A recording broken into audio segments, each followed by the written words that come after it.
अस्सलाम वालेकुम ऑल। उम्मीद है कि आप सब ठीक होंगे। मैं आपकी खिदमत में हाज़िर हूँ फिर से एक और वीडियो के साथ। और इस वीडियो में हम डिस्कस करने जा रहे हैं फ़िज़िक्स का चैप्टर 18। चैप्टर का नाम है इलेक्ट्रॉनिक्स। जैसे कि मैंने आप लोगों को प्रीवियस 2 वीडियोस में बता दिया था कि इस चैप्टर के भी नोट्स मेरे वाले अपने नहीं हैं, ओरिजिनल जो अवेलेबल थे। और वैसे भी एग्ज़ाम पॉइंट ऑफ व्यू से, ईकेट पॉइंट ऑफ व्यू से इस चैप्टर में जो सबसे इम्पॉर्टेंट टॉपिक है ना, वो गेट वाला है। डिजिटल सर्किट्स, आई थिंक वो टॉपिक सबसे ज़्यादा इम्पोर्टेंट है बाकियों की निस्बत। तो हमारा मेन फोकस ये मैं आपको ये कहूँगा कि जब आप प्रैक्टिस करें तो गेट्स की बहुत अच्छे से प्रैक्टिस करिएगा। गेट्स से रिलेटेड क्वेश्चन आता ही आता है। अक्सर सर्किट आ जाता है या अक्सर वैसे भी पूछ सकते हैं, या बाज़ दफ़ा ट्रुथ टेबल दे दिया जाता है उसकी मदद से। तो क्वेश्चन उसमें से आता ही आता है, तो आपने उस पर ज़्यादा फोकस करना है। उसके अलावा कुछ इंपॉर्टेंट चीज़ें जो हैं वो मैंने यहाँ पे डिस्क्राइब की हुई हैं, और कुछ चीज़ें जो हैं आपको बुक से ही मिलेंगी, क्योंकि मैं चीज़ों को मिनिमम करने की कोशिश करता हूँ ताकि वीडियो ज़्यादा लॉन्ग ना हो और आप लोग बोर ना होना शुरू हो जाएं। तो जितना कम होगा उतना ही बेहतर है। तो सबसे पहले तो एक पीएन जंक्शन, पीएन जो ट्रांजिस्टर है वो होता है कैसे है, उसके लिए मैंने एक चीज़ शेप बनाई हुई है। उसमें 2 तरह की बायसिंग होती है, फॉरवर्ड बायसिंग, रिवर्स बायसिंग। ये जो 2-4 पेजेस का था उसकी समरी है, जो पहले 2-4 पेजेस हैं ना, उसकी समरी मैं यहाँ पे सिर्फ लिख रहा हूँ। फॉरवर्ड बायसिंग के केस में लार्ज करंट फ्लो होता है, यानी मिली एम्पेयर, ये एम ए जो है मिली एम्पेयर है, और स्मॉल करंट फ्लो होता है रिवर्स के केस में micro ampere. Current is due to majority charge carriers forward biasing के केस में, और रिवर्स में मिनॉरिटी कैरियर्स की वजह से होता है। फॉरवर्ड के केस में डिप्रेशन रीजन जो है नैरो होती है, और रिवर्स बायसिंग के केस में वाइड होती है। फॉरवर्ड के केस में स्मॉल रेजिस्टेंस होती है, और रिवर्स बायसिंग के केस में रेजिस्टेंस लार्ज होती है। इलेक्ट्रिक फील्ड या potential of PN junction will be opposed by electric field या पोटेंशियल ऑफ सोर्स, यानी कि जो इलेक्ट्रिक फील्ड या पोटेंशियल पीएन जंक्शन का होगा उसे पोटेंशियल ऑफ सोर्स जो है वो अपोज कर रहा होगा, और ये जो रिवर्स के केस में उसे रीइंफोर्स कर रहा होता है, उसे समझे कि और पावरफुल कर रहा होता है, बढ़ा रहा होता है।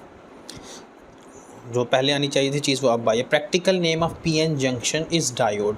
तो जो पीएन जंक्शन है इसका प्रैक्टिकल जो नेम है उसे वो डायोड है। एग्जाम में इसके हवाले से भी वैसे क्वेश्चन आ सकता है। बाकी जो डायोड्स की डिटेल है, अगर आप लोग इलेक्ट्रिकल इंजीनियरिंग में जाएंगे आफ्टर गेटिंग एडमिशन, तो आपकी तकरीबन पूरी डिग्री ही डायोड्स के गिर्द घूमती रहेगी। एटलीस्ट पहले 6 सेमेस्टर में तो ये बार बार कहीं ना कहीं से मुँह उठा के आ जाएंगे। अगर आप किसी भी और फील्ड में जाएंगे तो इलेक्ट्रॉनिक्स का सब्जेक्ट आपके पास अगर आता है उसमें, तो आपको इसके बारे में पढ़ना पड़ेगा। जैसे कि हम लोगों ने भी इसके बारे में पढ़ा था, वहाँ पे आपको कुछ और नई वर्ड्स भी मिलेंगे, जैसे जीनर आ जाता है, तो वो मतलब जब आप जाएंगे तभी देखेंगे।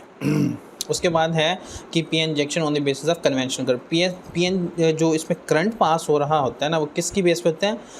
Conventional current. कन्वेंशनल करंट है क्या कि पॉजिटिव से नेगेटिव की तरफ जो जा रहा होता है। तो यहाँ पे पी से एन की तरफ जा रहा होता है।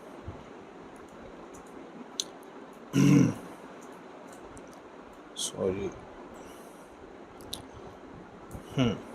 उसके बाद है ब्रेकिंग वोल्टेज। ब्रेकिंग वोल्टेज क्या है? The voltage when diode reverse bias are at which bond breaks. तो इसके लिए, इसके नॉर्मल ऑपरेशन के लिए डायोड के हमारे पास क्या होना चाहिए? वीएस जो है वो वी से कम होना चाहिए, ब्रेकिंग वोल्टेज से कम होना चाहिए हमारा सोर्स वोल्टेज। नी वोल्टेज क्या है? The voltage at which small change in V cause large increase in current. ये थोड़ा सा ग्राफ में इस तरह से बना हुई होती है कर्व, तो आप ग्राफ बुक में देखेंगे। ग्राफ्स जैसे मैंने पहले भी बताया पिछली वीडियो में कि ग्राफ्स बहुत इंपॉर्टेंट होते हैं। ग्राफ्स को आप लोगों ने अच्छे से देखना है, भले मैं अपनी वीडियोस में वो डिस्कस ज़्यादा कर पाऊँ या ना कर पाऊँ, अगर कम भी हो जाए फिर भी आप लोगों ने बुक में अगर कोई चीज़ स्किप हो जाती है तो वो ग्राफ लाजमी देखना है। ग्राफ को तो समझ लें इम्पोर्टेंट है ही है। और ग्राफ में इम्पोर्टेंट मतलब आप लोगों ने देखना कैसे है, उन्हें ये नहीं देखना कि उसकी वैल्यू कैसे चेंज हो रही है, उसकी वैल्यू क्या बन रही है। आपने सिर्फ रिलेशन देखना है कि वो ग्राफ प्लॉट कैसे हो रहा है, कि उसमें सडन कोई इंक्रीज़ आ रहा है, डिक्रीज़ आ रहा है, या वो ग्राफ्स के जो टाइप्स हैं जैसे कि डायरेक्टली प्रोपोर्शनल है, इन्वर्सली प्रोपोर्शनल है, कांस्टेंट रेट पे जैसे कि चेंज हो रहा हो तो डायरेक्टली प्रोपोर्शनल है, या नॉन यूनिफॉर्म कोई ग्राफ बन रहा है जिसमें सडनली कोई बहुत पीक पे चली जाती है चीज़ और फिर बाद में वैल्यू नीचे आ रही होती है। इस तरह के आप लोगों ने ग्राफ्स के ट्रेंड्स फॉलो करने हैं, ना कि आप लोगों ने ग्राफ्स की शेप्स याद रखनी है। Rectification, process of conversion of AC into DC। Rectification कहलाता है। डिवाइस जो यूज़ करते हैं उसे रेक्टिफायर कहते हैं। Diode is a simple rectifier. Half wave rectification में होता क्या है, सोर्स वोल्टेज जो सोर्स AC जो जाता है वो इस तरह चेंज होके आ रहा होता है। ये पॉजिटिव साइकिल्स हैं और ये नेगेटिव साइकिल्स हैं उसके, और दोनों हैं ये हाफ वेव रेक्टिफाइड ही हैं। ये HWR ही हैं, ठीक है ना, दोनों सेम ही हैं। सिंगल डायोड यूज़ होता है ट्रांसफार्मर और AC। फ्रीक्वेंसी देख लें कि आउटपुट जो होता है वो सेम ही होता है DC और AC का, FDC इक्वल टू FAC ही होती है। उसके बाद full wave rectification, 2 diodes are used at once. ये 2 डायोड्स एट अ टाइम यूज़ हो रहे होते हैं, एक फॉरवर्ड होता है और एक रिवर्स होता है। Single diode transformer and AC is used. Single नहीं, यहाँ पे डबल डायोड आना था। आई थिंक मे भी वो कॉपी पेस्ट किया हुआ है ना पीछे से, तो शायद इस वजह से गड़बड़ाई हो। Total 4 diodes make bridge circuit, 2 forward 2 reverse. I think अगर मुझे याद है थोड़ा, तो इस तरह की कोई शेप बन रही होती है, जैसे आप लोगों ने शायद किरचॉफ रूल्स में पढ़ी होगी चैप्टर 13 में, कुछ इस तरह का होता है, अगर मुझे थोड़ा बहुत याद है, तो अब नहीं बन रहा, ठीक है। मोस्ट स्टेबल होता है रेक्टिफिकेशन के लिए, बहुत ज़्यादा स्टेबल होता है, तो यूजुअली इसे ही प्रेफर किया जाता है। यहाँ पे भी गलती से हाफ वेव लिखा है, हाफ नहीं है, ये फुल वेव रेक्टिफाइड है। और यहाँ पे फ्रीक्वेंसी जो होती है 2 टाइम्स हो रही होती है। जो DC के कह सकते हैं कि AC की हाफ होती है DC की निस्बत।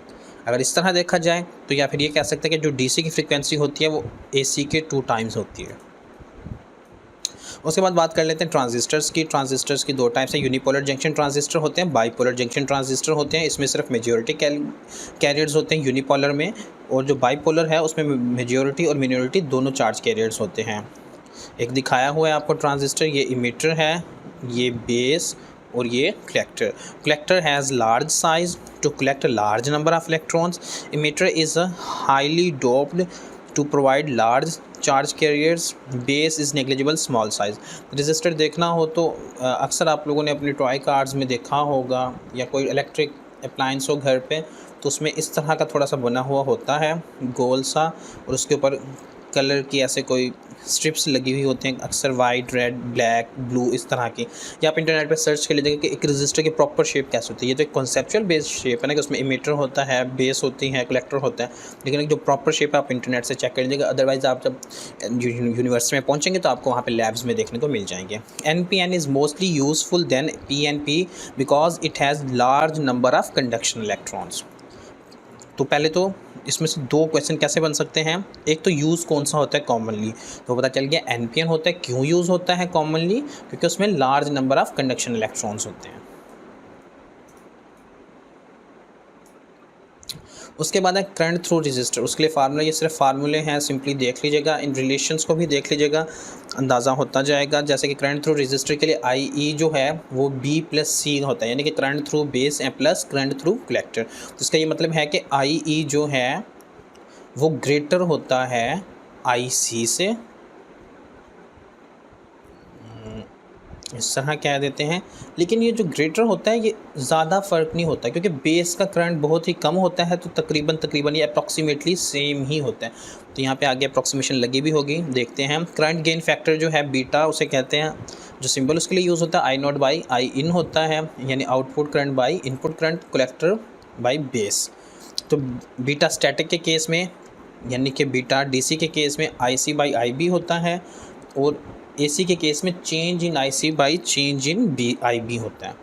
व्हेन नो इनपुट सिग्नल, जब कोई इनपुट सिग्नल ना हो तो IB बहुत छोटा होता है IC से, तो IE अप्रॉक्सीमेटली इक्वल होता है IC के। तो इसका मतलब है कि बीटा की जो वैल्यू है वो 1 से ग्रेटर होगी। अल्फ़ा फैक्टर होता है IC/IE।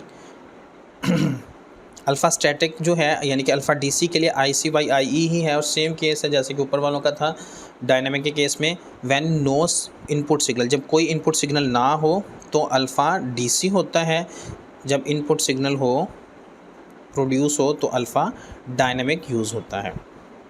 आई ई अप्रॉक्सीमेटली आई सी वही जो ऊपर बात हुई थी, तो यहाँ पे अप्रॉक्सीमेटली अल्फ़ा की जो वैल्यू होती है या तो 1 होगी या फिर 1 से कम होगी, 1 से ज़्यादा नहीं होगी। Current gain factor is more useful than alpha factor. तो ये पूछ सकते हैं कि कौन सा फैक्टर ज़्यादा यूज़फुल होता है, करंट गेन फैक्टर यूज़फुल होता है या अल्फ़ा फैक्टर, या सिंपल अगर दूसरी वर्ड में पूछ ले तो बीटा ज़्यादा यूज़फुल होता है या अल्फ़ा। अब इसके बाद देख लेते हैं, if E B C have same length and same dope then no current gain. अगर इमीटर बेस और कलेक्टर की सेम लेंथ हो और वो सेम ही मटेरियल से डोप हो तो उसमें से कोई करंट पास नहीं हो रहा होगा। अल्फ़ा और बीटा का रिलेशन क्या है, ये है डेरिवेशन। अगर आप लोग कहेंगे तो मैं आपके साथ शेयर कर दूंगा। वैसे बहुत इजी है डेरिवेशन, अगर आप लोग सिंपली इन इक्वेशंस को लेंगे तो आप डेरिवेशन कर सकते हैं। उसके बाद voltage gain factor A V depends on current gain factor, ये इस पे डिपेंड कर रहा होता है बीटा पे। तो बीटा किसके इक्वल होता है, वी नॉट वी आई के।